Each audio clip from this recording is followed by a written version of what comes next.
Assalamu alaikum and welcome to everyone. I can see your comments.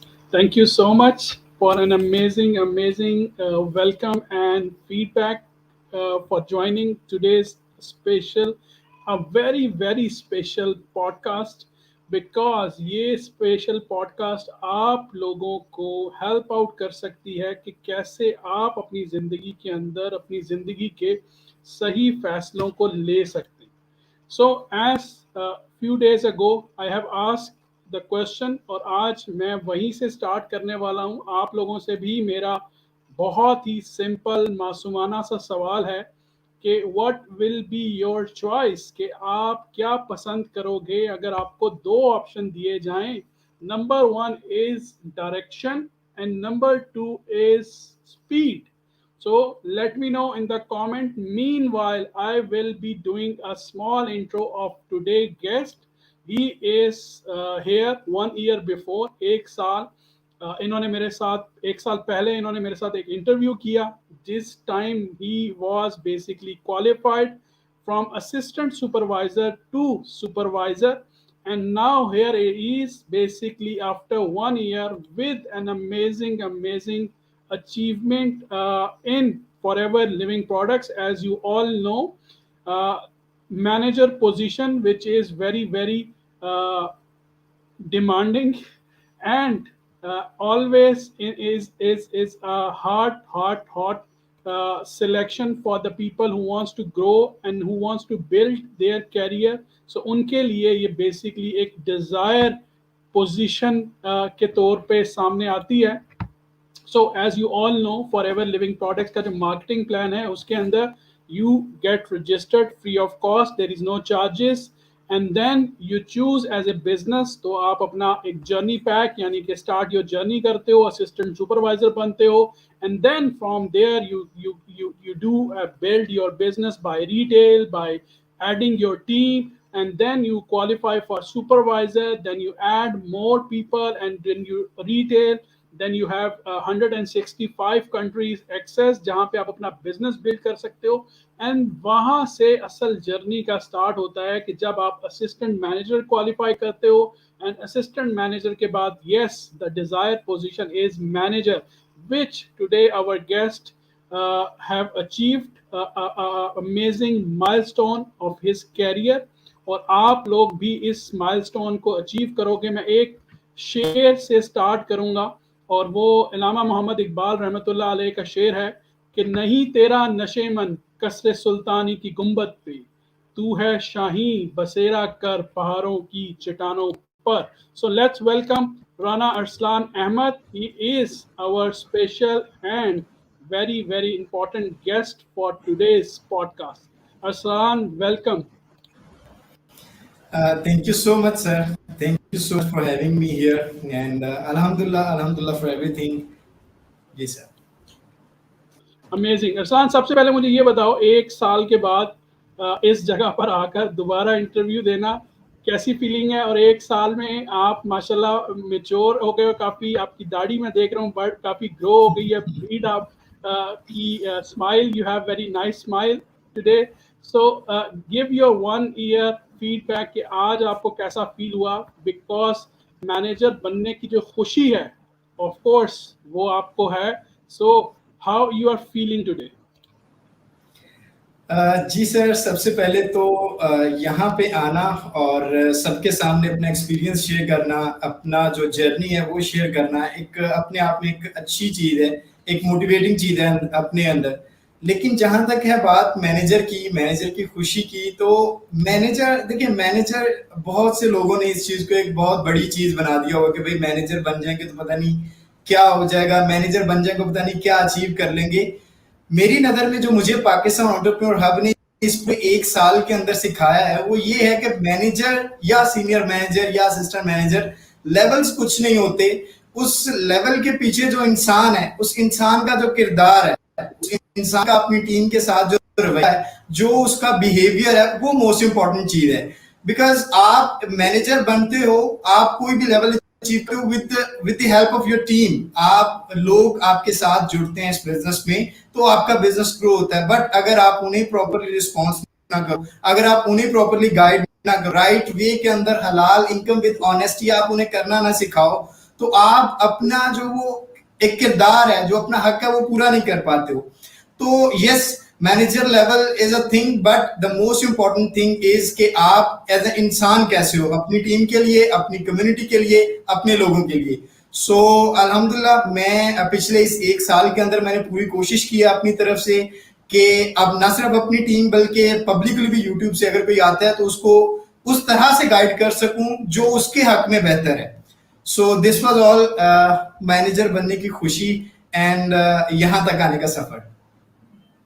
Amazing amazing. अच्छा, मुझे आपकी बातें सुन के ज़्यादा खुशी हो रही है, और उसकी रीज़न जो सबसे समझ आने वाली है वो ये है कि as we always Pakistan entrepreneur से कि your title does not define you, how good people you are inside, that define your basically credibility inside the people. लोगों में आप कितने अच्छे इंसान हो, आप कितने अच्छे बिहेवियर से लोगों से पेश आते हो, that's your title. What people pronounce, लोग आपको क्या जानते हैं, लोग आपका क्या नाम लेते हैं, दैट्स योर असल में बेसिकली टाइटल जो है आपका वो है। So amazing Arsalan, and thank you so much again. Let's go. बहुत सारे क्वेश्चंस, कल से जब हमने इसको अनाउंस किया, बहुत सारे लोगों ने कहा कि हमने क्वेश्चंस पूछने हैं, तो of course we will try to cover all of them in a short time period. So मेरा आपसे जो पहला क्वेश्चन है वो थोड़ा सा मैं आपको फ्लैशबैक में लेके जाऊंगा। आपको आई डोंट नो याद है या नहीं, मुझे याद है कि मैंने आपके साथ एक इंटरव्यू किया था।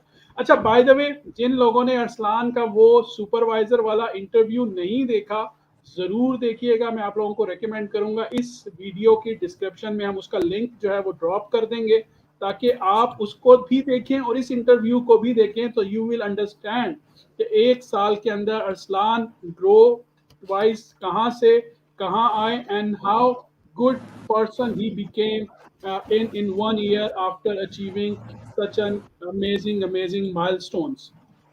रुस्लान, एमफिल आपने किया हुआ है, और एमफिल जो है वो फूड एंड टेक्नोलॉजी में किया है माशाल्लाह से, जो कि बहुत कम लोगों को पता है कि ये इंडस्ट्री क्या है, ये इंडस्ट्री की एजुकेशन क्या है। सो जब आपने एमफिल किया, एमफिल करने के बाद how you found forever living products का जर्नी थोड़ा सा हमें बताएं, ताकि लोगों को ना एक बेसिक कॉन्सेप्ट ऑफ अंडरस्टैंडिंग हो कि ये पढ़े लिखों की भी इंडस्ट्री है, पढ़े लिखे लोग भी इस इंडस्ट्री में आकर काम कर सकते हैं, और एजुकेशन का रोल कितना इम्पोर्टेंट है। जी बिल्कुल सर, एमफिल किया हुआ मैंने अल्लाह से, लेकिन एमफिल से पहले मैंने ग्रेजुएशन की, बीएस किया फूड साइंस एंड न्यूट्रिशन में।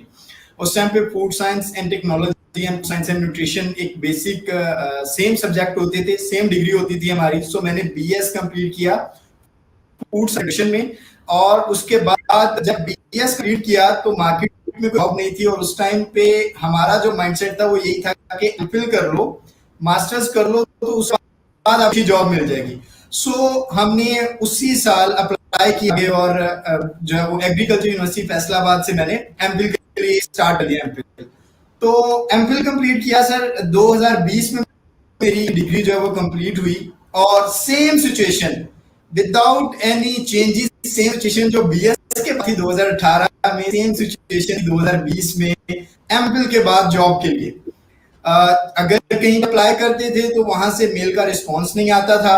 अगर कहीं बात करते की तो कहते थे कि भाई आप रेफरेंस होना चाहिए, या अगर मोस्ट इंपॉर्टेंट एक थी पंजाब फूड अथॉरिटी में, भाई आपकी भर्तियां हो जाएंगी, जो फूड साइंस सोच के हम आए थे कि भाई पीएफए में जाएंगे।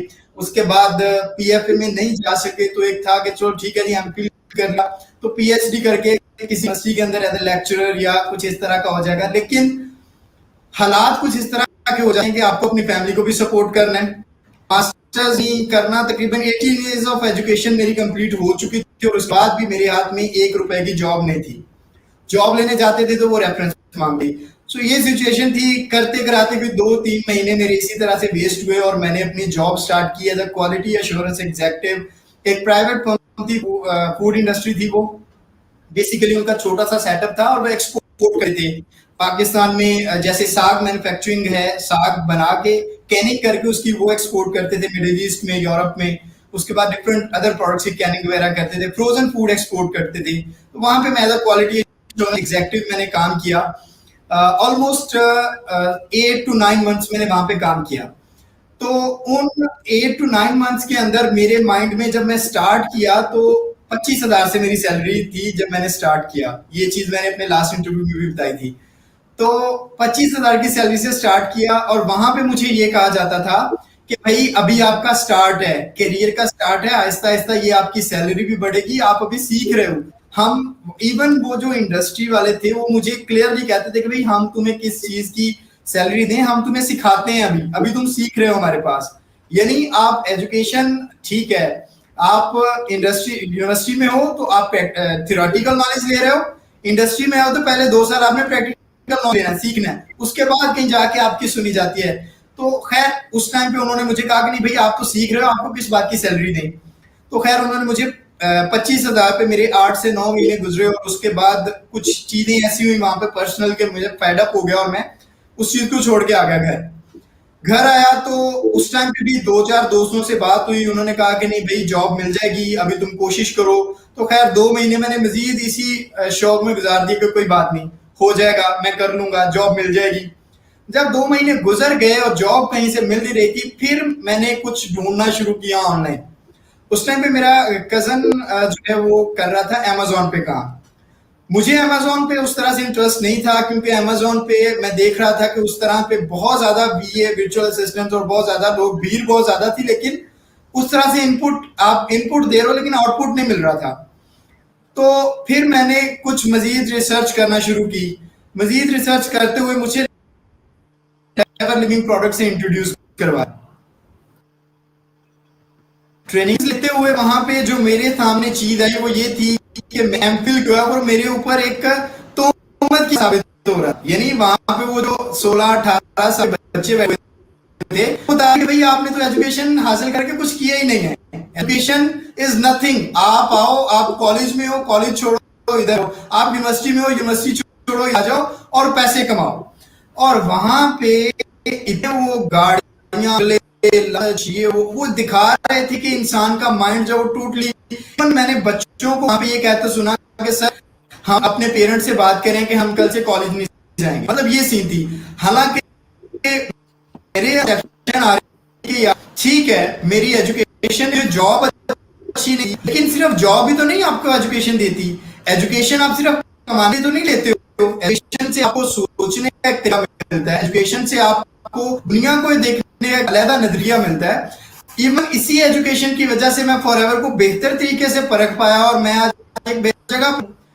ऐसे बहुत से लोग हैं जो फॉरएवर को उस जगह पे स्टार्ट कर चुके जहां पे मैंने सोचा कि नहीं मुझे भी यहाँ पे नहीं करना, मुझे भी रिसर्च करनी है। सो ये चीज हमें एजुकेशन देती है। अच्छा, वहां पे जब उन्होंने इस चीज को बहुत ज्यादा डिग्रेड किया एजुकेशन को, तो मैंने उस चीज को यूट्यूब पे आके रिसर्च करना शुरू किया। यूट्यूब पे फिर मेरी आपसे बात हुई। आपसे बात होने के बाद मैं अपनी तरफ से टोटली सेटिस्फाई हो गया था कि भाई ठीक है, क्योंकि मेरा थोड़ा बहुत रिसर्च एंड डेवलपमेंट से भी ताल्लुक था, एमफिल मैंने किया हुआ था, तो मैंने इधर अपनी ध्यान से रिसर्च भी कर ली हुई।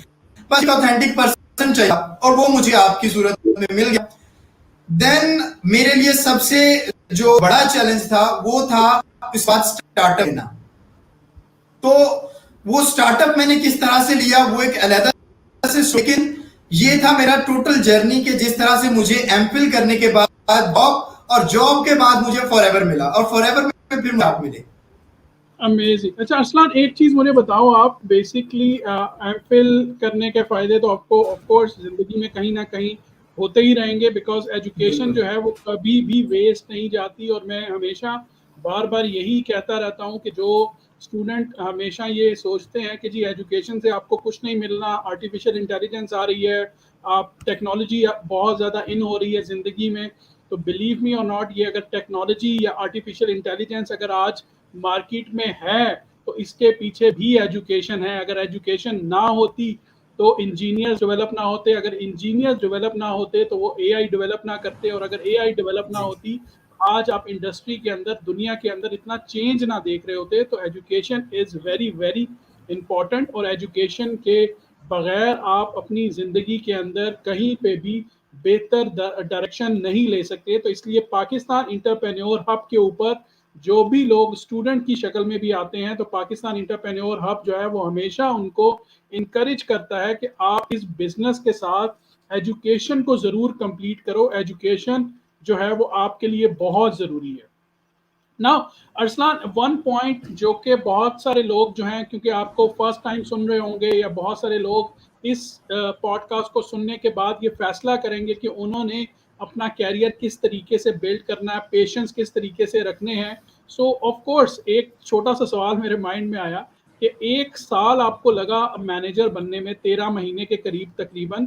तो ये 1 साल जब आप बाकी जगहों पे ये सुनते थे कि जी 3 महीने में मैनेजर बन जाते हैं, 4 महीने में मैनेजर बन जाते हैं, मतलब ईंट उठाओ तो मैनेजर निकल आते हैं, तो आपके दिल में ये ख्याल नहीं आया कि यार मैंने पाकिस्तान इंटरप्रेन्योर हब को चूज करके कहीं गलती तो नहीं कर ली? देखिए सर, ये चीज मैंने सुनी थी, जहां से मैंने आपको बताया कि जहां पे मैंने पहले ट्रेनिंग वगैरह ली हुई थी, वहां से ये चीज मैंने सुनी थी कि भाई 4 महीने में मैनेजर बन जाओगे और 1 साल में पता नहीं गाड़ी और बंगला सब कुछ आ जाएगा आपके पास।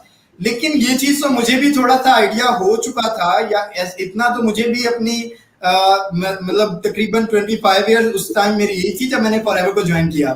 तो 25 ईयर्स इतना तो मुझे पता था कि भाई आप ऐसा कभी भी नहीं हो सकता कि आप एक इदारे से मतलब ग्रेजुएट होते हो और वेरी नेक्स्ट डे आपको उसी इदारे का डायरेक्टर लगा दिया जाए।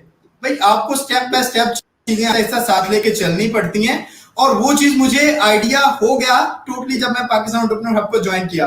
इवन मोस्ट इंपॉर्टेंट चीज सर ये थी कि मेरे पास जो नॉलेज और जो स्किल्स थी ना, वो अल्हम्दुलिल्लाह से मेरे लिए सेटिस्फेक्शन थी।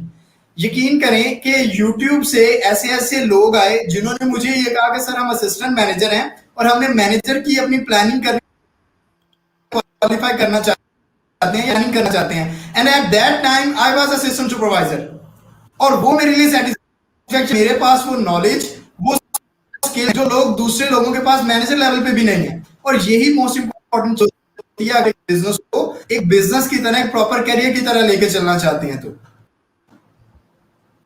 यस, ये बहुत इंपॉर्टेंट है। अच्छा, मुझे इस चीज़ के ऊपर ना यहाँ पर एक चीज़ मेंशन करना बहुत ज़रूरी है कि पाकिस्तान इंटरप्रेन्योर हब के ऊपर अल्हम्दुलिल्लाह आप असिस्टेंट सुपरवाइज़र बनते हो तो आपको इतनी अवेयरनेस, इतना नॉलेज बता दिया जाता है, दिखा दिया जाता है प्रैक्टिकली कि आप बाकी जगहों पे बैठे हुए मैनेजर, सीनियर मैनेजर्स की टक्कर के बन जाते हो।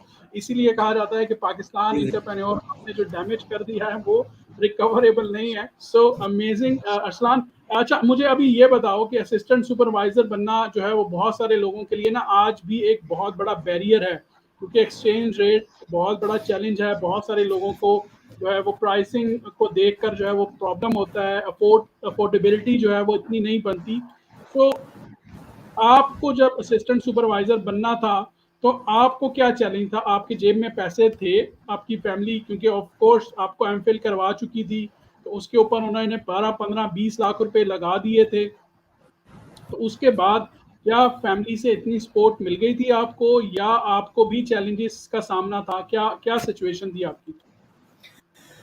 जी सर, बिल्कुल। अभी भी मैं बहुत से लोगों को ये सुनता हूँ कहते हुए कि सर असिस्टेंट सुपरवाइजर बनने के लिए जो 2C की अमाउंट है ये हमारे लिए अरेंज करना मुश्किल नहीं, पेरेंट्स नहीं मानते। तो इस सब के सिलसिले में मेरे साथ भी कुछ ऐसे ही सिनेरियो था। बिल्कुल मिडिल क्लास फैमिली से मेरा मैं ताल्लुक रखता हूँ, और बिल्कुल जैसे आपने कहा कि एमफिल के ऊपर भी इतना खर्चा कर चुके थे, ऊपर से जो मेरी जॉब लगी वो 25,000 की, जहां पे मैंने अपना रहना सहना, अपना खाना पीना सब खुद मैनेज करना होता था। तो उस टाइम में तकरीबन 3,000 राउंड अबाउट मेरा अपना एक्सपेंस होता था और 10,000 मैं घर पे देता था। That was my situation. और जब मैं जॉब छोड़ के आया 2 महीने में था, मेरे पास सेम टोटल अपनी 10,000 रुपए थी। अब उस 10,000 मेरी पॉकेट में है और मैंने उस टाइम पे बिजनेस करना था फॉरएवर लिविंग प्रोडक्ट्स के साथ, और उस टाइम पे 2CC की प्राइस थी 60,000 राउंड अबाउट। एक्सचेंज रेट कम था उस टाइम पे, इतना ज्यादा नहीं था।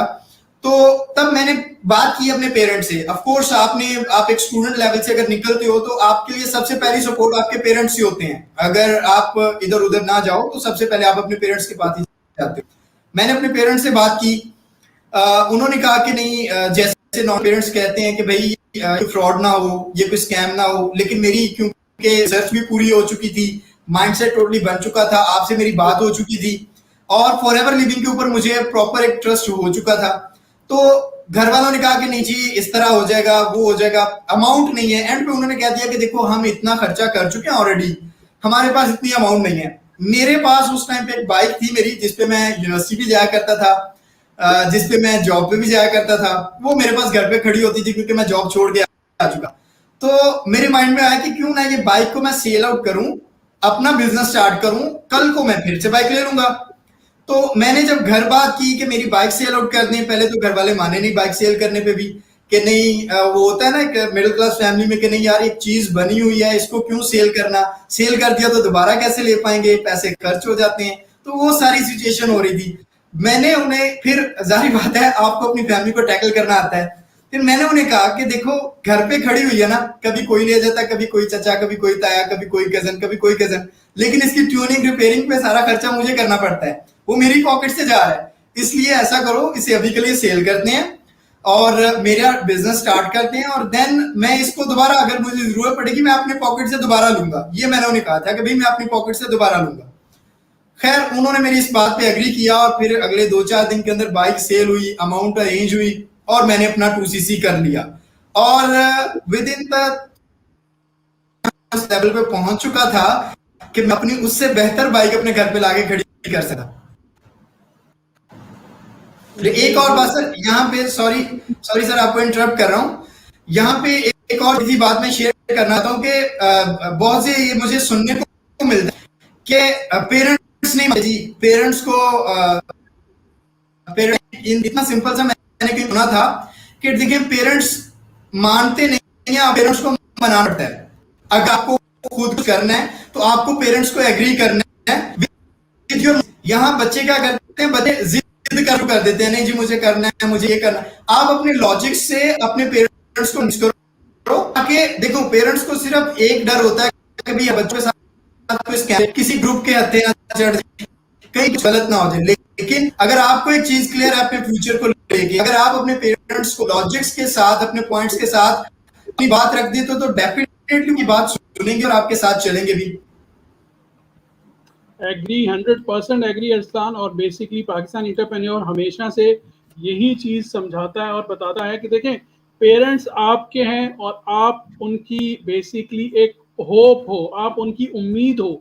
तो अगर आप अपने जज्बात में आके कोई गलत फैसला करते हो और अगर आपको नुकसान होता है या आप उनके फाइनेंशियल नुकसान का सबब बनते हो तो ऑफ कोर्स उनके लिए भी ये प्रॉब्लम होगा।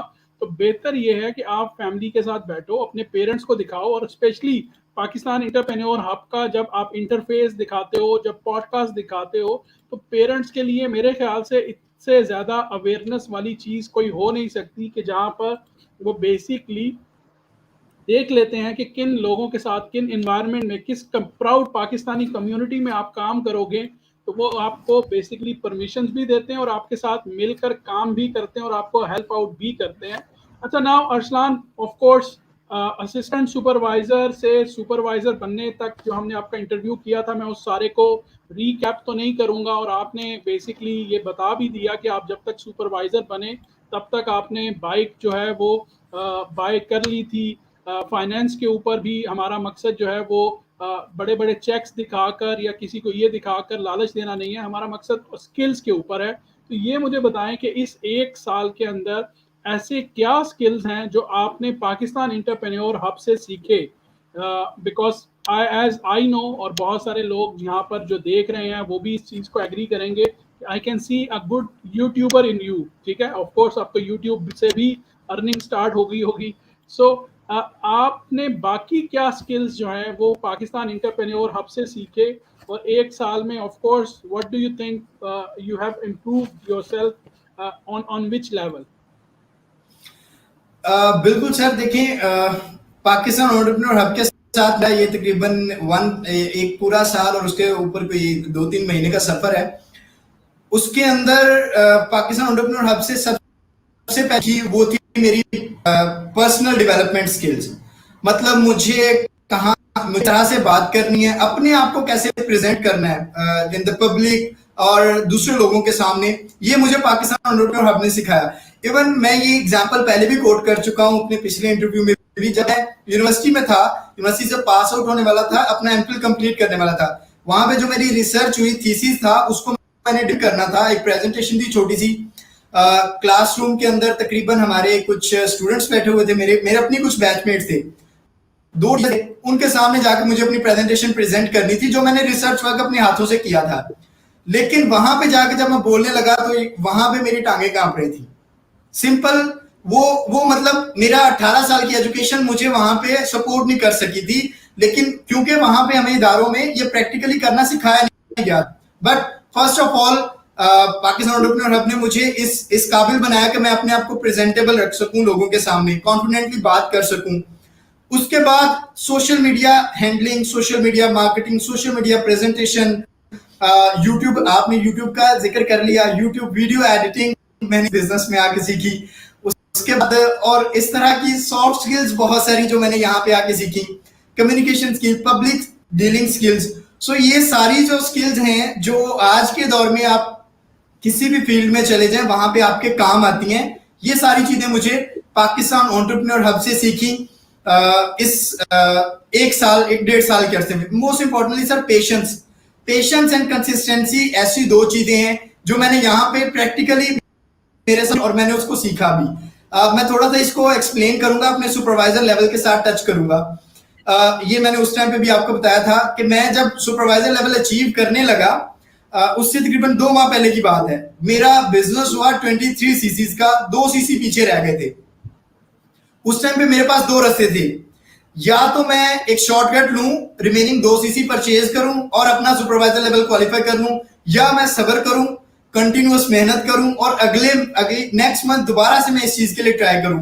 और उस टाइम पे मुझे पाकिस्तान एंटरप्रेन्योर हब ने ये सिखाया था कि भाई शॉर्टकट नहीं लेना, आपने परचेजिंग करके एक लेवल लोगों के सामने शो नहीं करना, बल्कि कंसिस्टेंसी के साथ इस चीज को दोबारा लेके आना है। सीखी और की भी।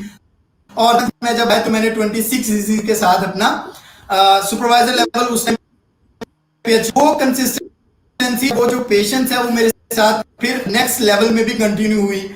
मैनेजर पे भी आके, असिस्टेंट पे भी, बहुत सारी चीजें बीच में ऐसी होती हैं जहां पे आपको आके कंसिस्टेंसी को करनी पड़ती है। सो वो सारी चीजें मुझे पाकिस्तान एंटरप्रेन्योर हब के बेहतरीन सिस्टम ने सीखी। इवन इस सिस्टम में आके सारा कुछ मैंने अचीव भी किया फिर। अच्छा, एक चीज अरसलान जो आपकी बात से मुझे समझ आई, वो बेसिकली मैं एक दफ़ा रीकैप करना चाहूँगा ताकि सुनने वाले जो हैं वो इस चीज़ को समझ भी सकें कि देखें, पाकिस्तान एंटरप्रेन्योर हब जो है वो इस चीज़ के ऊपर ये नहीं कहता कि आप आने से पहले कोई शॉर्टकट ना लें या आप जो है वो ऐसे टीम्स को ज्वाइन ना करें, बल्कि पाकिस्तान एंटरप्रेन्योर हब जो है वो अपने इंटरनल सिस्टम के अंदर भी बड़ा अकाउंटेबल है, बड़ा जो है वो चेक एंड बैलेंस रखता है। और अपने ऐसा नहीं है कि अपनी जो इंटरनल टीम्स है जो पाकिस्तान एंटरप्रेन्योर हब के अंदर आ जाते हैं उनको कह रहे हैं कि जी जैसे तैसे आप बिजनेस करो, आप लोगों के पैसे लो और अपने अकाउंट्स अपडेट करवाओ। No, it's not like this. Pakistan entrepreneur कहता है कि भाई आप मेहनत करो, आपकी मेहनत का सिला ही आपको मिलना चाहिए। ऐसा ना हो कि दूसरों से आप 2-2 हज़ार रुपये इकट्ठे करके 20,000 रुपये इकट्ठे करो और अपना लेवल अप कर लो और फिर आप जो है वो बेसिकली उसको जो है वो शो ऑफ करके और फिर लोगों को जो है वो लालच एंड ग्रीड डेवलप करना शुरू करो। तो पाकिस्तान एंटरप्रेन्योर हब का एक प्रिंसिपल पहले दिन से है, 2020, 2021, 2022 और नाउ 2023। तो ये तकरीबन 4 साल का जो सफ़र है, इसके अंदर एक चीज़ जो बहुत इंपॉर्टेंट है और ये है कि you don't need to take shortcut for your career, it's not good. Now Arsalan, एक चीज़ मुझे और भी बताएं, अभी आपकी टीम में माशाल्लाह अभी काफ़ी सारे लोग होंगे, आपकी टीम में सुपरवाइजर्स भी होंगे, तो what is the number in your team? कितने लोग तकरीबन आपकी टीम में अभी एक्टिवली हैं, कितने एग्जैक्टली लोग हैं आपकी टीम में?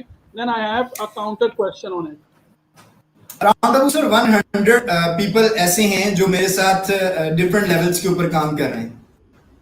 अमेजिंग, माशाल्लाह। अच्छा, अब एक चीज़ जो सबसे इम्पोर्टेंट चीज़ है, क्या इन 100 लोगों में कोई ऐसे लोग हैं जिनको 3-3 महीने, 4-4 महीने तक प्रोडक्ट नहीं मिली, पेमेंट्स नहीं मिली? तो वो थोड़ा मेंशन करें कि उनकी ट्रेनिंग, उनका सपोर्ट सिस्टम कैसा है। बिकॉज एक चीज़ होती है सिस्टम के बाहर से लोग, ठीक है, जो लोग अभी असिस्टेंट सुपरवाइज़र बनना चाहते हैं उनके लिए ये जानना बहुत ज़रूरी है कि भाई असिस्टेंट सुपरवाइज़र से मैनेजर तक जो सपोर्ट है पाकिस्तान एंटरप्रेन्योर हब की, वो कैसी है? डिलीवरी सिस्टम सिर्फ असिस्टेंट सुपरवाइज़र की प्रोडक्ट्स का नहीं, बल्कि सारी उनकी टीम की जो प्रोडक्ट्स हैं, वो कैसी हैं? उसके बारे में थोड़ा बताएँ। बिल्कुल सर, ये चीज मैं मेंशन करना चाहूंगा, क्योंकि मेरे मैनेजर बनने के अंदर सबसे इम्पोर्टेंट जो चीज है, एक तो ठीक है हार्डवर्क, मेहनत, सपोर्ट, गाइडेंस, ये सारी चीजें, लेकिन सिस्टम, क्योंकि मैं किसी को कुछ भी कह लूं, मैं किसी कोई भी कमिटमेंट कर लूं, अगर मेरा सिस्टम बैकअप नहीं करेगा, मेरी वो कमिटमेंट डरी रह जाएगी और वो मेरा जो एक किसी के सामने इमेज बना है वो वहीं पे जीरो हो जाएगा। जब से ये 15 डेट को अनाउंस हुआ था, ये मैनेजर लेवल और एक शॉर्ट सी वीडियो हमने प्रोमो के तौर पे डिफरेंट सोशल मीडिया प्लेटफॉर्म पे, तो डिफरेंट टीम से सर लोग कांटेक्ट कर रहे हैं मुझे और सिंपल ये कह रहे हैं कि सर आपने क्या स्ट्रेटेजीज इस्तेमाल की मैनेजर बनने के लिए, हमें भी बता दें, हम भी मैनेज, आप उसके लिए हमसे चार्ज कर लें जितना करना चाहते हैं, लेकिन हमें वो स्ट्रेटेजी बताएं। तो उनको भी मेरा सेम ही आंसर होता है कि भाई देखो, मैं अपने हिस्से की आपको स्ट्रेटेजीज बता भी दूं, मैं अपनी मेहनत या अपनी जो टेक्निक्स या जो मैंने कंसिस्टेंसी या जो भी मैंने किया, मैं अपनी मेंटरशिप आपको दे देता हूं, उसके मैं चार्जेस भी ले लेता हूं आपके, लेकिन जब तक आपका सिस्टम आपको वो सपोर्ट नहीं देगा जो मुझे मिली, मेरी प्रोडक्ट डिलीवरी ऑन टाइम हुई, मैंने अगर किसी को कहा कि भाई आपको 2 दिन में एक टूथ भी चाहिए, वो 2 दिन में मिलेगी तो उन्हें मिली, मैंने अगर किसी को कहा कि भाई आपको 15 तारीख को आपके अकाउंट्स में पेमेंट जाएंगी तो वो उन्हें मिली, अगर किसी को कहा कि भाई आपको कॉम्बो पैक डिले नहीं होगा तो उन्हें मिला, अगर किसी ने कहा कि सर मैं डायरेक्टली फॉरएवर को पे करना चाहता हूं, मैंने उन्हें छूट दी और उन्होंने डायरेक्ट किया भी, और उसके थ्रू भी उन्हें प्रोडक्ट हमारे थ्रू मिली with in the time limit. तो ये वो सिस्टम है, ये वो चीजें हैं, जब तक आप इन चीजों के थ्रू अपना सिस्टम आगे लेके नहीं आओगे, आपकी वो ट्रेनिंग, आपकी वो मेंटोरशिप, आप किसी को उस तरह से गाइड नहीं कर पाओगे। सो ये चीज मेरी उनको भी आंसर था, और यहाँ भी मेरा मैनेजर लेवल बहुत ज्यादा, उसमें जो रोल है वो मेरे सिस्टम का भी है, जिसने मेरी उस सारी कमिटमेंट्स को, उस सारे मेरे जो मेरा हार्डवर्क था उसको बैकअप किया और मेरे साथ मिल के चला, जो आज मैं यहाँ तक आऊं वो सिस्टम की बदौलत ही है। अमेजिंग। अच्छा, मुझे जिस चीज़ का, आपकी बातों का तो मज़ा आ ही रहा है, लेकिन मुझे जिस चीज़ का मज़ा आ रहा है वो ये है कि कमेंट्स पढ़ने का बहुत मज़ा आ रहा है। डॉक्टर साहिबा थी, मैं नाम भूल गया उनका जल्दी में, फॉरगिव मी फॉर दिस। उन्होंने कहा कि मुझे प्रोडक्ट टाइम पे मिल गई। सिस्टर कुछ थी, उन्होंने कहा कि हमें टाइम पे प्रोडक्ट मिल गई, किसी ने कहा 5 दिन में, किसी ने कहा 8 दिन में, किसी ने कहा 15 दिन में, किसी ने कहा 20 से 25 दिन में। So this is what it's all about कि पाकिस्तान एंटरप्रेन्योर हब जो है वो सिर्फ बातें नहीं करता, कमिटमेंट करता है, और वो कमिटमेंट जो है वो प्रोडक्ट की डिलीवरी, ट्रेनिंग्स की डिलीवरीज, पेमेंट की डिलीवरीज, उन सारी चीज़ों में रिफ्लेक्ट होता हुआ नजर आता है, because this is most important thing. देखिए, याद रखें कि आपका बिजनेस, आपकी टीम, आपके स्पॉन्सर, आपके मेंटोर के बगैर अधूरा है। और अगर आप टूटा फूटा बिजनेस बना भी लेते हो और बगैर अपनी सपोर्ट के आप सिस्टम को क्रिएट भी कर देते हो, तो वो सस्टेनेबल सिस्टम नहीं है, वो लॉन्ग टर्म पे नहीं चलेगा। और दूसरी चीज़ याद रखें कि अगर आप लोगों के पैसों के ऊपर अपने सीसीज अपडेट करवाते हो और अपने आप को रैंक अचीवर बनाने की कोशिश करते हो, तो this is not ethical, this is totally kind of unethical business. ये बहुत इंपॉर्टेंट चीज़ है जो समझने के लिए है।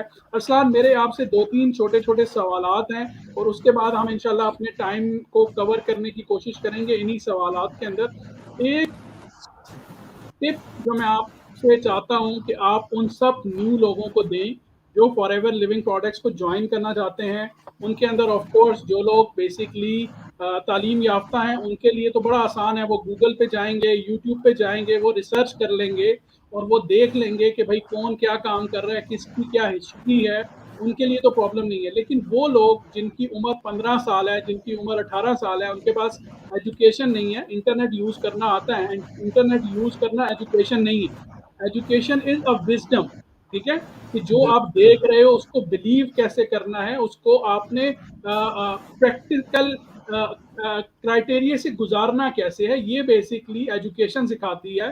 तो जो बेसिकली टीनेजर्स हैं, उन लोगों को, उनके पास इतना विजडम नहीं है, तो उनको आप बेसिकली क्या राय दोगे कि स्पीड एंड डायरेक्शन में से वो क्या चूज करें और क्यों चूज करें? मैं इसमें जितने भी आज व्यूअर्स हमें देख रहे हैं या इसके बाद इस वीडियो के लिए जो एडवाइस है वो सबसे पहले तो आप अपनी डायरेक्शन दुरुस्त करें। देखें, डायरेक्शन अगर आपको खुद समझ नहीं आ रही कि आपकी डायरेक्शन है तो आपकी फैमिली में किसी मैच्योर पर्सन के साथ बैठे। अगर आपको कंफ्यूज सिस्टम को लेके 3 को 4 को लेके तो सबके एक नोटबुक पॉइंट्स बना लें और फिर उन पॉइंट्स को एनालाइज करें, कौन सा सिस्टम आपको क्या पॉइंट दे रहा है। देन उस चीज को अपने घर के नोट करें और फिर अपने को सही सिमत में लेके जाएं।